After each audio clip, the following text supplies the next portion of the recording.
তোমরা। আজ আমি ফিল ইন দ্য গ্যাপস পূরণের 20টি টিপস বিশদভাবে আলোচনা করব এবং পাশাপাশি 2টি এক্সারসাইজ করব, যাতে করে তোমরা খুব সঠিকভাবে এবং সহজভাবে ফিল ইন দ্য গ্যাপস করতে পারো। আর আজকের ক্লাসটি ষষ্ঠ থেকে দ্বাদশ শ্রেণীর সকল শিক্ষার্থীদের জন্য, কারণ ষষ্ঠ থেকে দ্বাদশ শ্রেণীর সকল ক্লাসেই ফিল ইন দ্য গ্যাপস আছে। সো চলো আজকে আমরা ক্লাসটি এনজয় করি। 20 simple tips for fill in the gaps.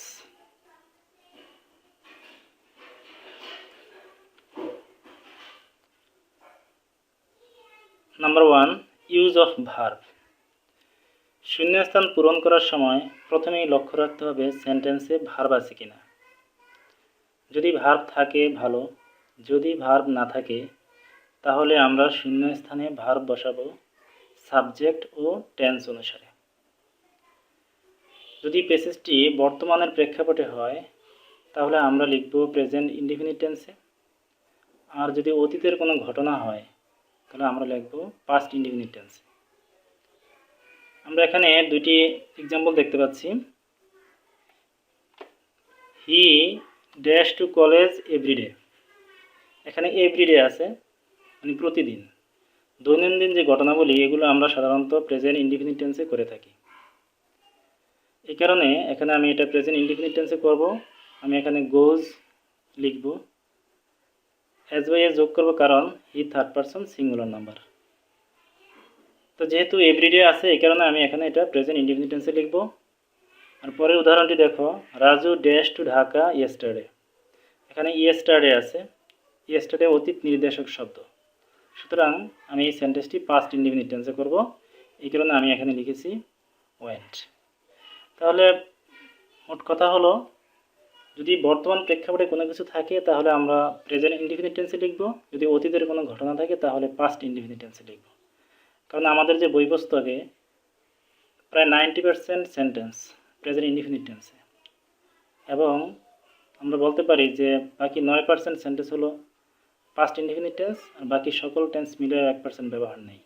তো এই কারণে বর্তমান প্রেক্ষাপটে থাকলে আমাদের টার্গেট প্রেজেন্ট ইনডিফিনিট, এবং অতীতের কোনো ঘটনা থাকলে আমাদের টার্গেট পাস্ট ইনডিফিনিট টেন্স। 2 নম্বর নিয়ম, ভেরি প্লাস অ্যাডজেক্টিভ।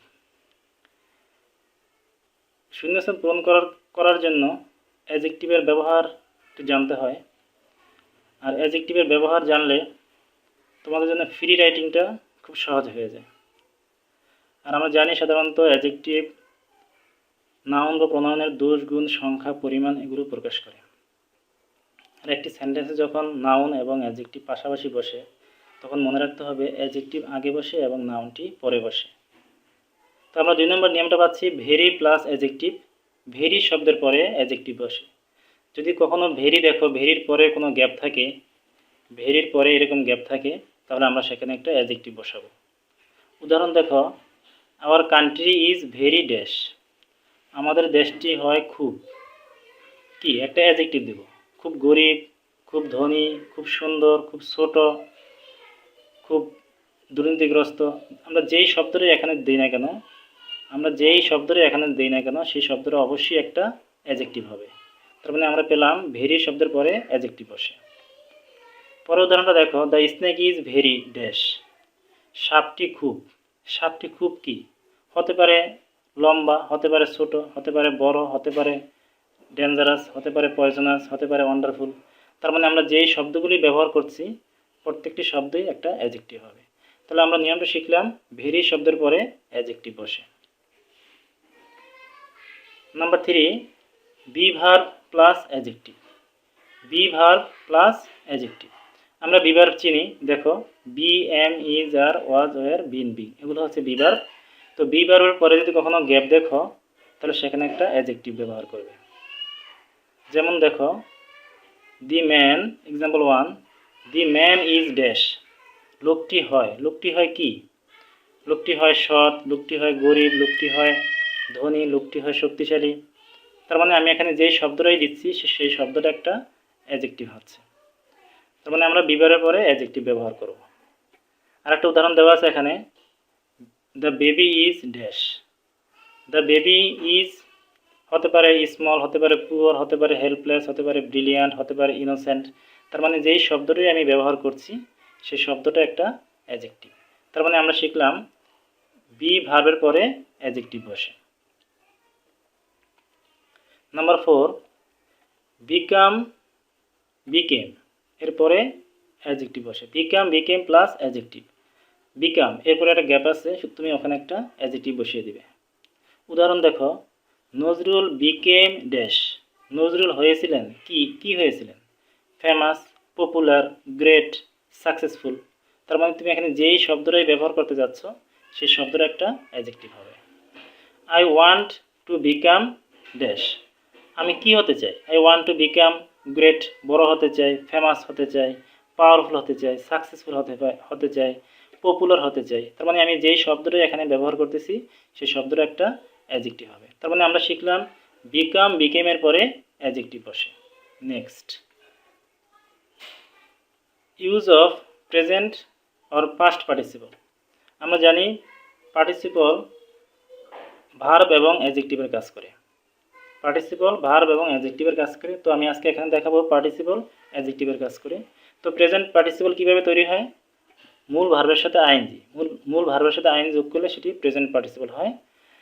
তো প্রেজেন্ট পার্টিসিপল অ্যাডজেক্টিভের কাজ করে। উদাহরণ দেখো, don't disturb A sleeping dog.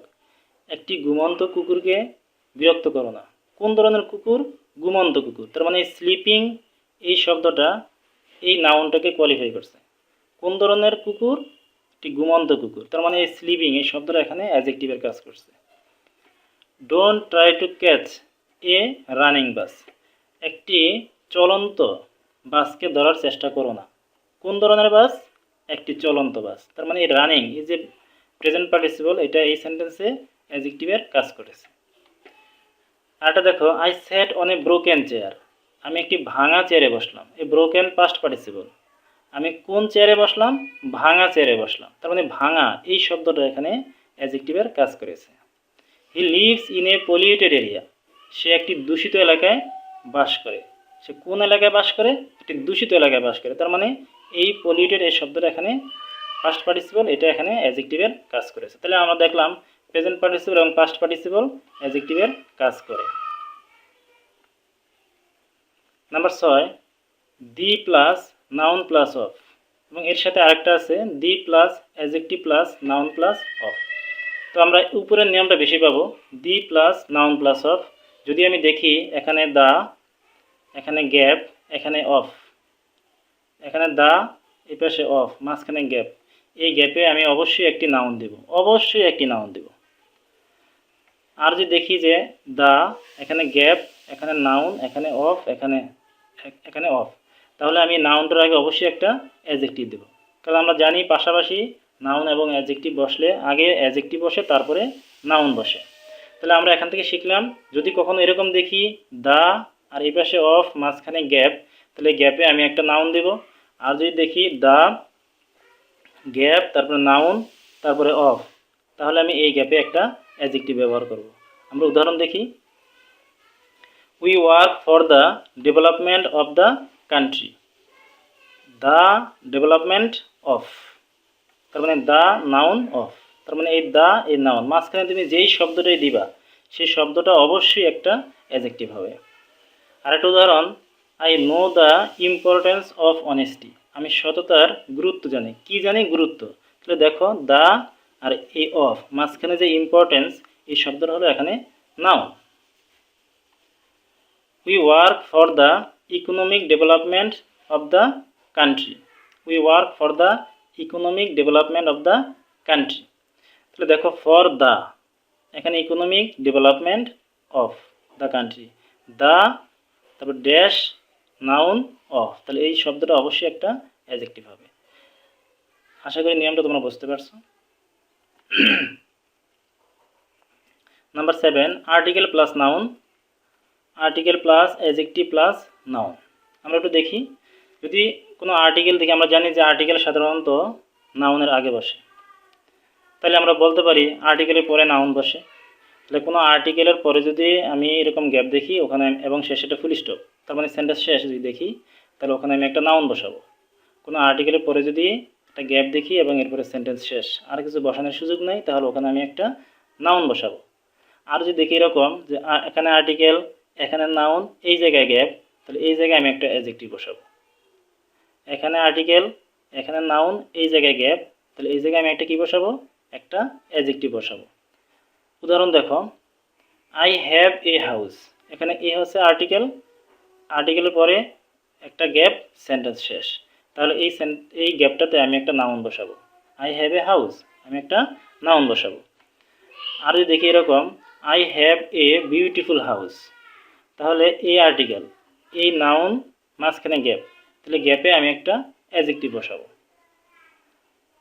আর যদি এখানে এরকম দেখি, আর্টিকেল, এখানে অ্যাডজেক্টিভ, এই জায়গায় গ্যাপ, তাহলে আমরা কি বসাবো, তাহলে আমরা একটা নাউন বসিয়ে দেব। হি হ্যাজ অ্যান আমব্রেলা, এখানে আমব্রেলা বসালাম, একটা নাউন, কারণ এখানে আর্টিকেল, আর্টিকেলের পরে গ্যাপ একটা, তারপরে ফুল স্টপ, তার মানে সেন্টেন্স শেষ, তার মানে আমি একটা ওয়ার্ড বসাবো, সেই ওয়ার্ডটা হবে নাউন। আর যদি দেখি যে এখানে আর্টিকেল, এখানে নাউন, এই জায়গায় গ্যাপ, তাহলে এই জায়গাতে আমি একটা অ্যাডজেক্টিভ বসাবো। আর যদি এরকম দেখি, আর্টিকেল, এখানে অ্যাডজেক্টিভ, এই জায়গায় গ্যাপ, তাহলে এই জায়গায় আমি একটি নাউন বসাবো। আমরা পরবর্তী দুইটা নিয়ম এরকমই শিখব। Possessive pronoun plus noun, possessive pronoun plus adjective plus noun, এটা উপরের নিয়মটার মতোই। তো পসেসিভ প্রোনাউন কি কি আছে, যেমন মাই, আওয়ার, ইউর, হিজ, হার, দেয়ার, এগুলো হচ্ছে পসেসিভ প্রোনাউন, যেটা দিয়ে অধিকার প্রকাশ করে, যেমন এটা আমার বাড়ি, এটা আমার গাড়ি, এরকম অধিকার প্রকাশ করে। তো পসেসিভ প্রোনাউনের পরে যদি এরকম গ্যাপ থাকে, একটা গ্যাপ, তাহলে ওই গ্যাপে আমি একটা নাউন বসাবো। আর যদি দেখি যে পসেসিভ প্রোনাউন, এরপরে গ্যাপ, এরপরে নাউন, তাহলে আমি আর এখানে নাউন বসাবো না, আমি এখানে একটা অ্যাডজেক্টিভ বসাবো, কারণ নাউন তো দেওয়াই আছে। তাহলে পসেসিভ প্রোনাউনের পরে একটা গ্যাপ থাকলে আমি ওখানে একটা নাউন বসাবো। আর যদি পসেসিভ প্রোনাউনের পরে গ্যাপ, তারপরে নাউন থাকে, তাহলে আমি এখানে একটি অ্যাডজেক্টিভ বসাবো। উদাহরণ দেখো, ইট is my mobile, it is my mobile, এখানে মাই হলো পসেসিভ প্রোনাউন, আর মোবাইলের শব্দটা হলো নাউন, তার মানে আমি এখানে পসেসিভ প্রোনাউনের পরে যদি গ্যাপ পাই, তাহলে আমি একটা নাউন বসাবো।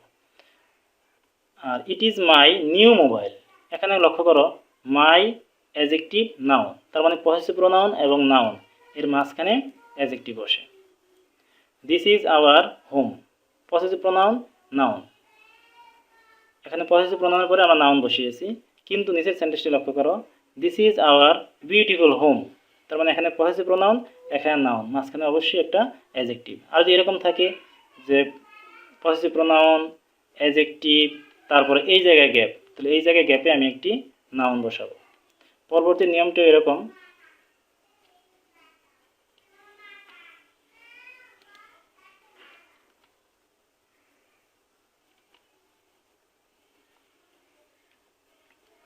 No plus noun, no plus adjective plus noun. No এর পরে যদি কোনো গ্যাপ থাকে, তাহলে আমি সেই গ্যাপে একটি নাউন বসাবো। আর নো এর পরে যদি গ্যাপ, তারপরে নাউন থাকে, তাহলে সেখানে আমি একটি অ্যাডজেক্টিভ বসাবো। উদাহরণ দেখো, আই হ্যাভ নো ফ্রেন্ড, আমার কোনো বন্ধু নেই, আমার কি নেই, বন্ধু নেই, আমার মোবাইল নেই, আমার গাড়ি নেই, আমার বাড়ি নেই, তারপরে নাই, নো এর পরে একটি নাউন বসে। আবার পরের সেন্টেন্সটা দেখো, I have no dash friend, যদি থাকে এরকম আই হ্যাভ নো, এই নো আর এই নাউন, এই জায়গায় গ্যাপ, তাহলে এই জায়গায় আমি একটি অ্যাডজেক্টিভ বসাবো। তাহলে আই হ্যাভ নো ফ্রেন্ড, যদি এরকম থাকে, নো, এখানে অ্যাডজেক্টিভ, এই জায়গায় গ্যাপ, তাহলে এই গ্যাপে আমি একটি নাউন বসাবো। আরেকটা উদাহরণ দেখো, হি হ্যাজ নো কার, তার কোনো গাড়ি নেই, কি নেই, গাড়ি নেই, তার মানে কি দিয়ে প্রশ্ন করলে নাউন আসে, তাহলে নো এর পরে আমি এখানে নাউন দেখতে পাচ্ছি, নো এর পরে একটা গ্যাপ, তাহলে আমি এখানে একটা নাউন বসাবো। আর যদি দেখি এরকম, হি হ্যাজ নো ড্যাশ কার, এখানে নো, এই জায়গায় নাউন, মাঝখানে গ্যাপ, তাহলে সেই গ্যাপে আমি একটা অ্যাডজেক্টিভ বসাবো। তাহলে আমরা দেখতে পেলাম যে article plus noun, possessive pronoun plus noun, বা নো প্লাস নাউন, এগুলো আমরা দেখলাম, কিন্তু মাঝে মাঝে এগুলোর মধ্যে অ্যাডজেক্টিভও বসে। পরবর্তী নিয়মটা হলো ইউজ অফ অ্যাডভার্বস। অ্যাডভার্বের নির্দিষ্ট কোনো জায়গা নেই, সেন্টেন্সে যেখানে বসালে তোমার ব্যবহার করতে ভালো লাগে সেখানে তুমি বসাতে পারো। তবে অ্যাডভার্ব আমরা সেন্টেন্সের ভার্বকে যদি কখন, কোথায়, কীভাবে দ্বারা প্রশ্ন করি, মানে ভার্বকে কখন, কোথায়, কীভাবে দ্বারা প্রশ্ন করলে অ্যাডভার্ব পাওয়া যায়। ভার্বকে যদি কখন দিয়ে প্রশ্ন করি, যদি উত্তর পাই, তাহলে সেই সেন্টেন্সে অ্যাডভার্ব আছে। ভার্বকে যদি কোথায় দিয়ে প্রশ্ন করে উত্তর পাই তাহলে সেই সেন্টেন্সে অ্যাডভার্ব আছে। ভার্বকে যদি কীভাবে দিয়ে প্রশ্ন করে তাহলে উত্তর পাই তাহলে সেই সেন্টেন্সে অ্যাডভার্ব আছে। দেখো উদাহরণটা, he came here yesterday. He came here yesterday, সে গতকাল এখানে এসেছিল। কখন এসেছিল? গতকাল। কখন? গতকাল। তার মানে এই ইয়েস্টারডে এখানে এই সেন্টেন্সে adverb. He went to school, সে স্কুলে গিয়েছিল। কোথায় গিয়েছিল? স্কুলে গিয়েছিল। তার মানে এই সেন্টেন্সে স্কুলটা হলো একটা অ্যাডভার্ব। তার মানে সকল সময় অ্যাডভার্ব, সকল স্থান অ্যাডভার্ব। সকল স্থান একদিকে যেমন প্রপার নাউন, আবার এটা অ্যাডভার্বও। তারপর উদাহরণটা আমরা দেখতে পাচ্ছি, he did the work nicely. He did the work nicely, সে সুন্দরভাবে কাজটি করলো। কিভাবে করলো? সুন্দরভাবে করলো। তাহলে ভার্বকে যদি আমি কখন, কোথায়, কিভাবে দ্বারা প্রশ্ন করি তাহলে আমি অ্যাডভার্ব পাবো। উদাহরণ দেখো এখানে হি। আর আরেকটা বিষয় হলো, যদি কোনো সেন্টেন্সের স্ট্রাকচার ঠিক থাকে, সেন্টেন্সের গঠন গ্রামাটিক্যালি ঠিক থাকে, কিন্তু তারপরও একটি গ্যাপ থাকে, তাহলে আমরা সেই গ্যাপে একটি অ্যাডভার্ব ব্যবহার করব।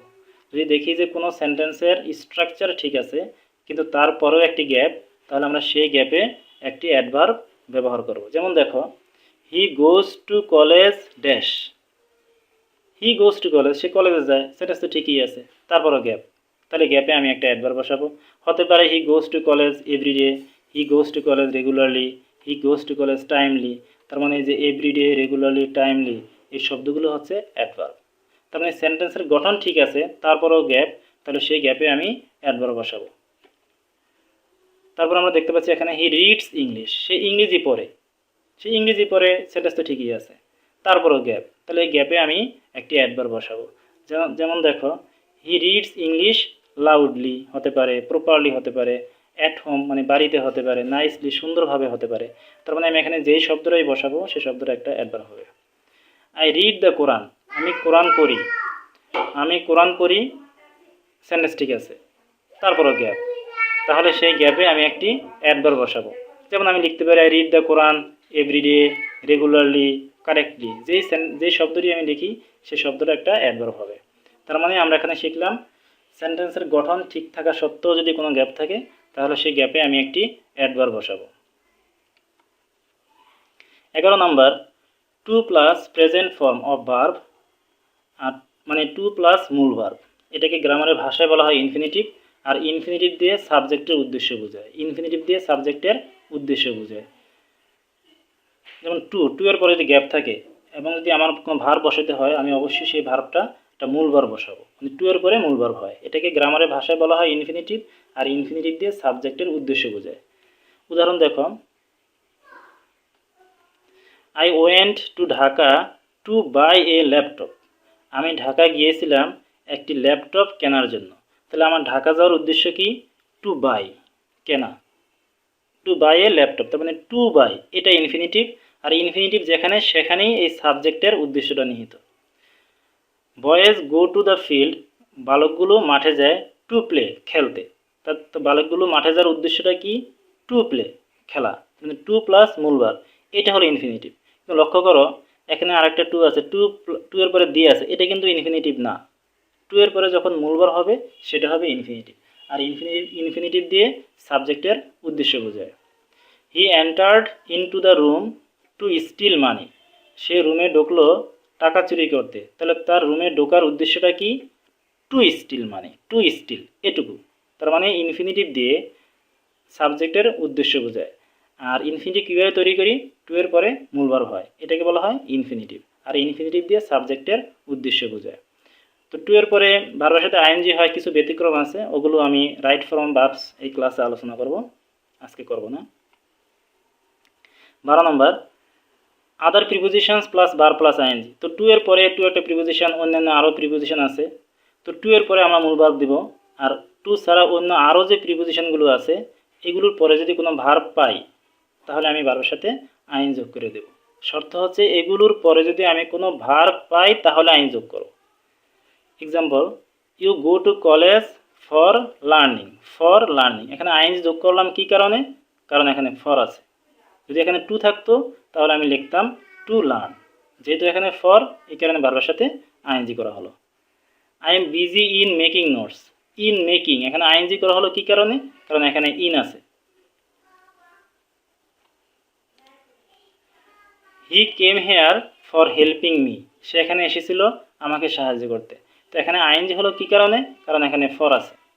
তার মানে আমরা এখানে শিখলাম টু ছাড়া অন্য সকল প্রিপোজিশনের পরে যদি ভার্ব থাকে তাহলে আমি সেই ভার্বটি আইএনজি করে দেব।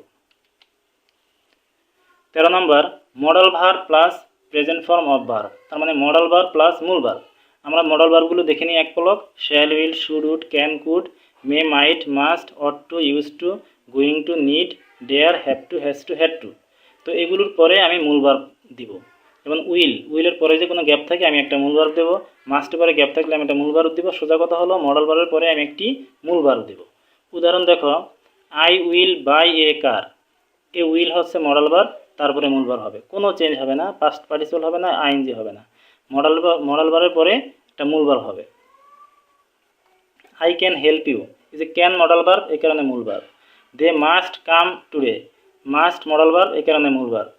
হি use to walk, use to modal verb, এই কারণে মূল ভার্ব। তাহলে আমরা শিখলাম মডাল ভার্বের পরে মূল ভার্ব বসে। 14 number modal verb plus be plus past participle, ভার্বের পাস্ট পার্টিসিপল। আমরা পিছনে শিখেছিলাম মডাল ভার্ব প্লাস মূল ভার্ব, কিন্তু এখানে আমরা একটু লক্ষ্য রাখবো, যদি দেখি যে মডাল ভার্বের পরে বি শব্দটা আছে, বি ভার্ব আছে, এরকম বি আছে, মডালের পরে এরকম বি আছে, তাহলে আমি এখানে ভার্বটি পাস্ট পার্টিসিপল করব। মডালের পরে বি আছে, যে কোনো মডালের পরে এরকম বি থাকলে তারপরের ভার্বটি আমি পাস্ট পার্টিসিপল করব। যেমন দেখো, সাধারণত এটা প্যাসিভ ভয়েসে থাকে, the work should be done, should be ডান, এখানে ডান পাস্ট পার্টিসিপল হলো কি কারণে?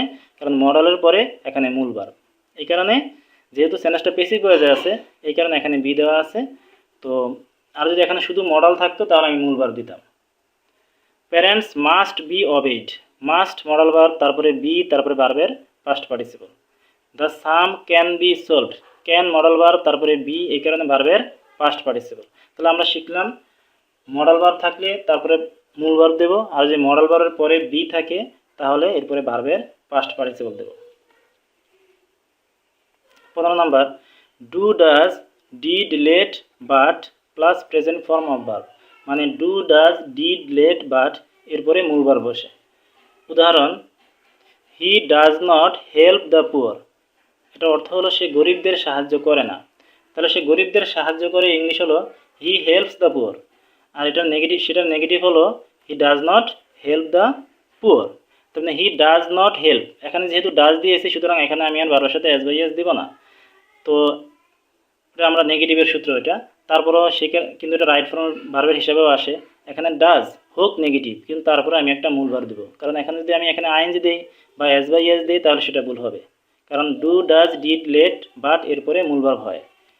Did he come home today, did এটা একটি ইন্টারোগেটিভ সেন্টেন্স, ডিড তারপরে সাবজেক্ট, তারপরে ভার্বের প্রেজেন্ট ফর্ম, অবশ্যই মূল ভার্ব।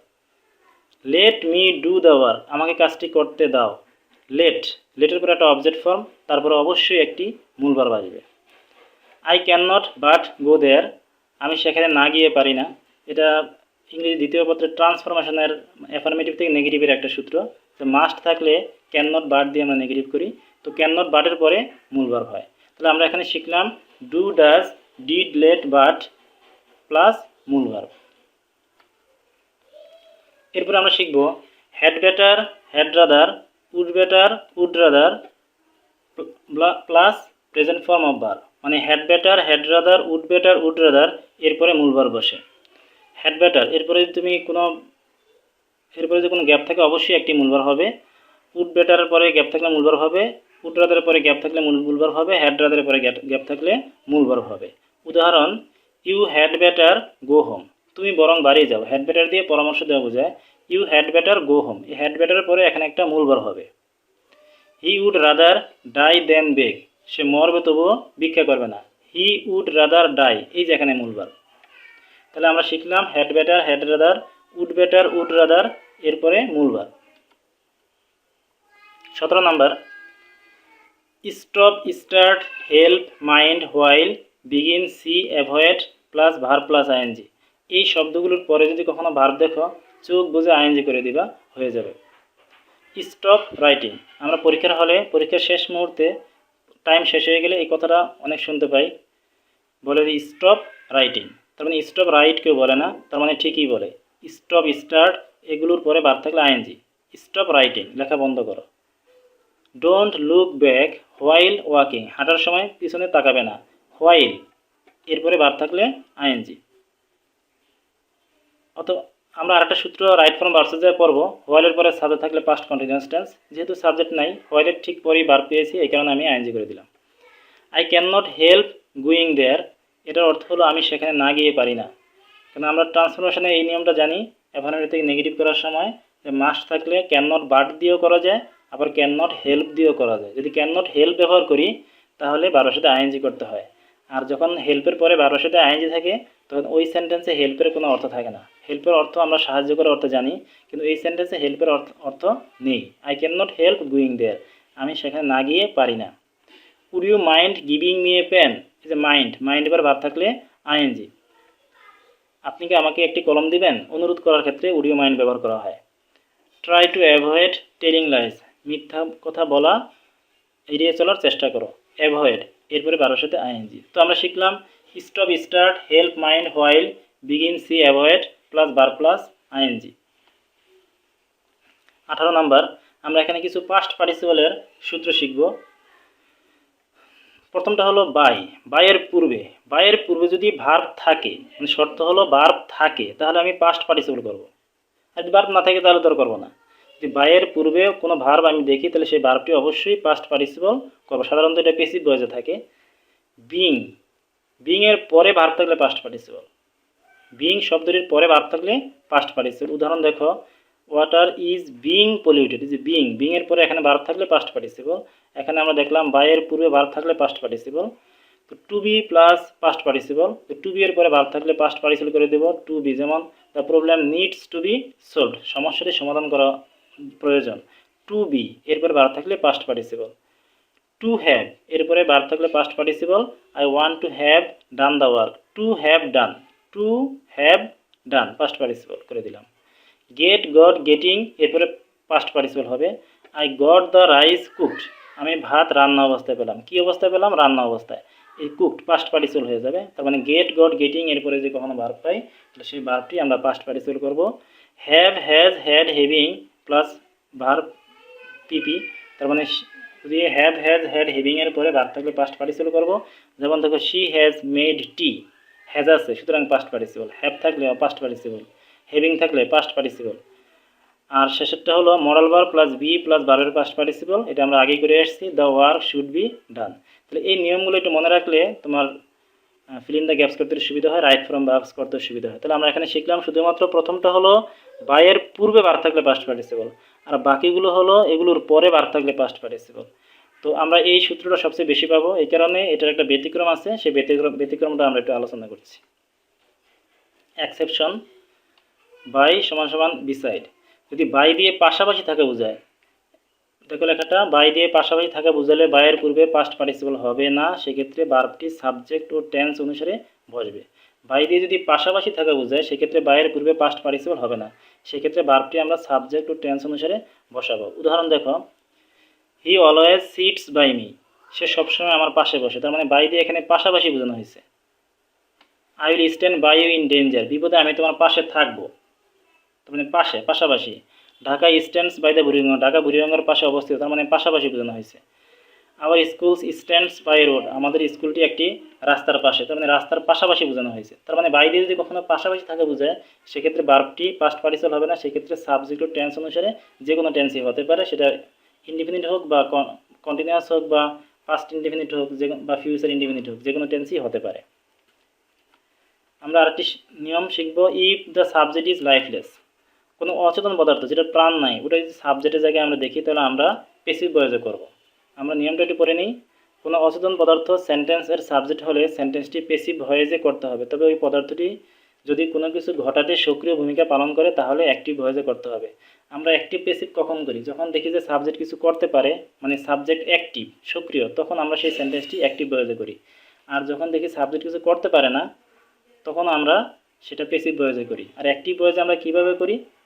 টেন্সের গঠন অনুসারে। মোট টেন্স 12টা। যদি কোনো সেন্টেন্স যে কোনো একটি টেন্সের গঠনের সাথে মিলে যায় তাহলে বুঝতে হবে এটি অ্যাক্টিভ ভয়েস। আর প্যাসিভ ভয়েস টেন্সের গঠনের সাথে মিলে না। আর প্যাসিভ ভয়েস আমরা কীভাবে চিনব? বি ভার্বের পরে ভার্বের পাস্ট পার্টিসিপল। বি ভার্বের পরে ভার্বের পাস্ট পার্টিসিপল থাকলে মনে করবো আমরা সেটা প্যাসিভ ভয়েস। আমরা এখানে কিছু এক্সাম্পল দেখতে পাচ্ছি। Water is polluted in many ways. পানি বিভিন্নভাবে দূষিত হয়। তো পানি বিভিন্নভাবে দূষিত হয়, দূষিত করে কি? হয় মানুষ করে, না গরু, কুকুর এগুলো করে। কিন্তু যে দূষিত করে, অ্যাক্টিভলি যে কাজ করে তাকে সাবজেক্টের জায়গায় বসানো হয় নাই। অথচ সে যে দূষিত হয় তাকে সাবজেক্টের জায়গায় বসানো হয়েছে। এই কারণে এটা প্যাসিভ ভয়েসে হবে। এটা কোন টেন্সের প্যাসিভে আছে? প্রেজেন্ট ইনডিফিনিট টেন্সের প্যাসিভে আছে। এটা কীভাবে চিনলাম প্যাসিভ? কারণ এই যে বিভারের পরে এই যে পাস্ট পার্টিসিপল, যে কোনো বিভারের পরে পাস্ট পার্টিসিপল থাকলে সেটা হলো প্যাসিভ ভয়েস। তাহলে water is polluted in many ways, কেন এটা প্যাসিভে করা হলো? কারণ যে পানি দূষিত করে তাদেরকে সাবজেক্ট করা হয় নাই, আর অচেতন পদার্থটাকে সাবজেক্ট করা হয়েছে, এই কারণে passive.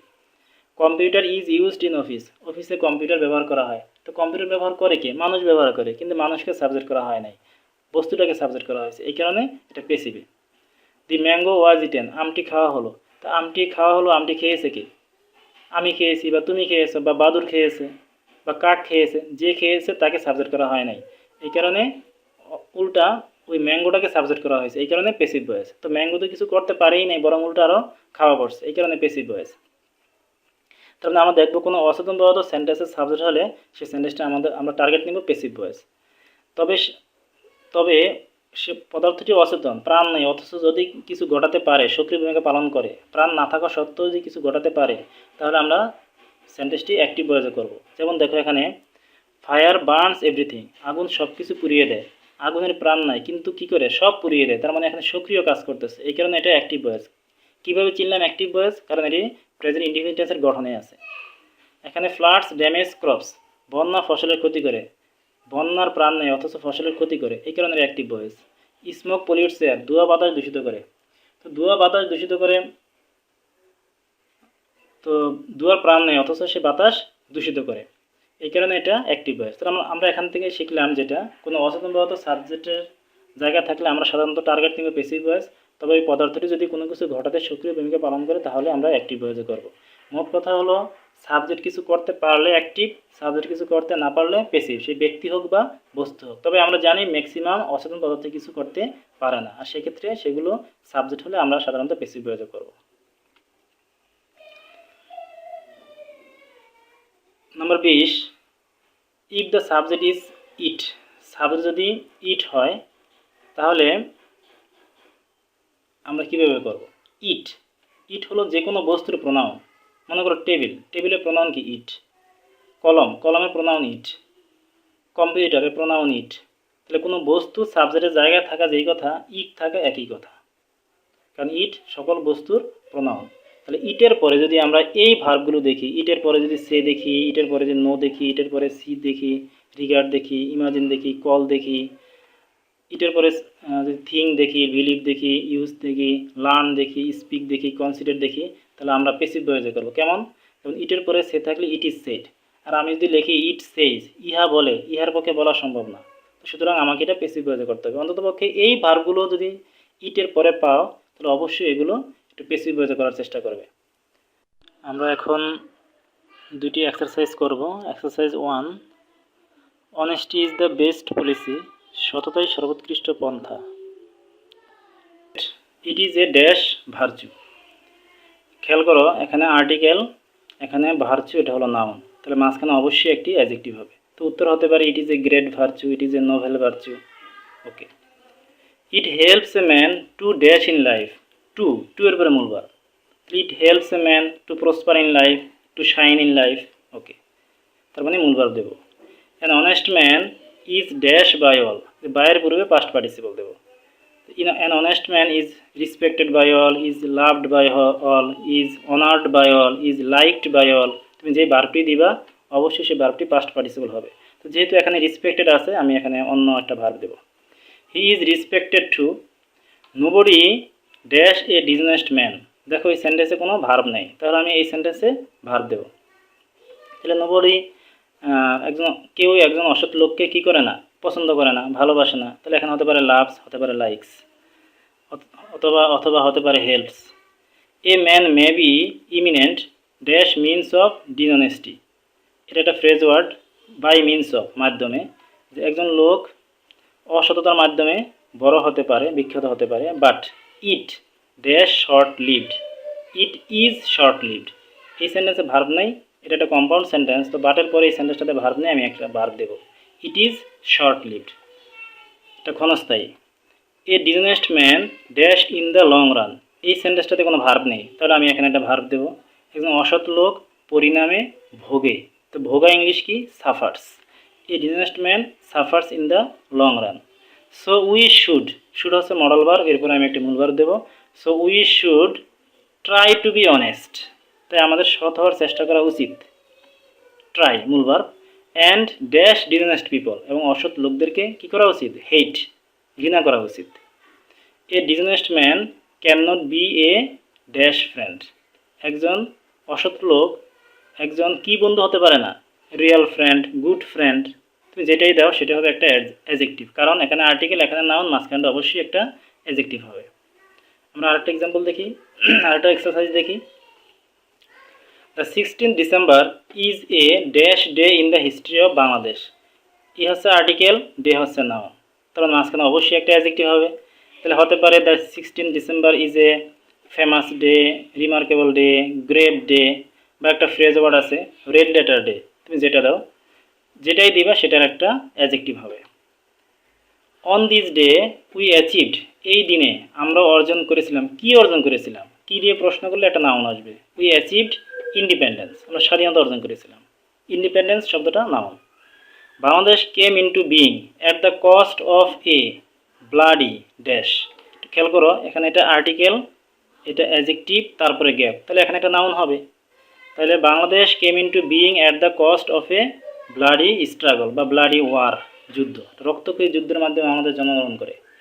It occupied a place as an dash country, an হচ্ছে আর্টিকেল, কান্ট্রি হচ্ছে নাউন, তাহলে মাঝখানে অবশ্যই অ্যাডজেক্টিভ।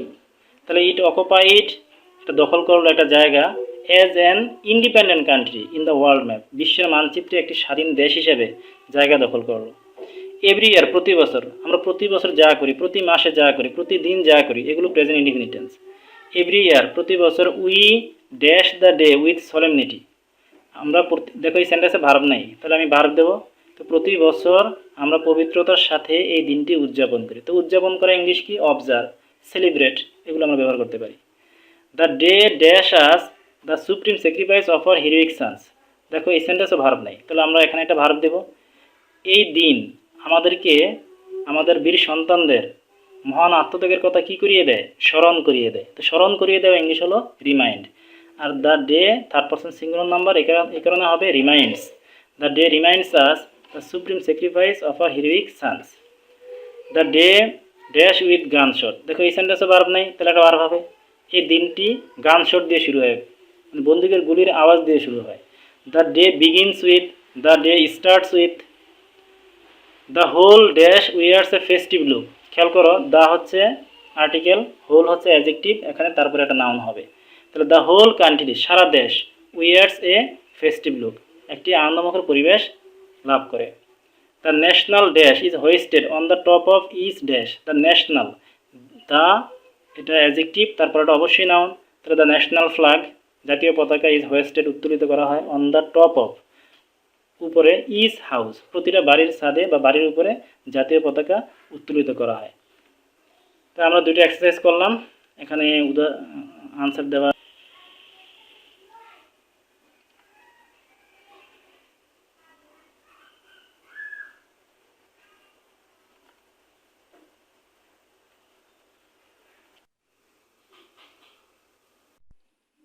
শিক্ষার্থী বন্ধুরা, আজকের ক্লাসটি তোমাদের কেমন লাগলো? আশা করি খুব ভালো লেগেছে। আর যদি ভালো লেগে থাকে তাহলে ক্লাসটি ফেসবুকে শেয়ার করো, এবং যদি ক্লাসটি ডাউনলোড করতে চাও তাহলে ইউটিউবে ভিজিট করো এবং সার্চ করো 20 tips for filling the gaps এই নামে।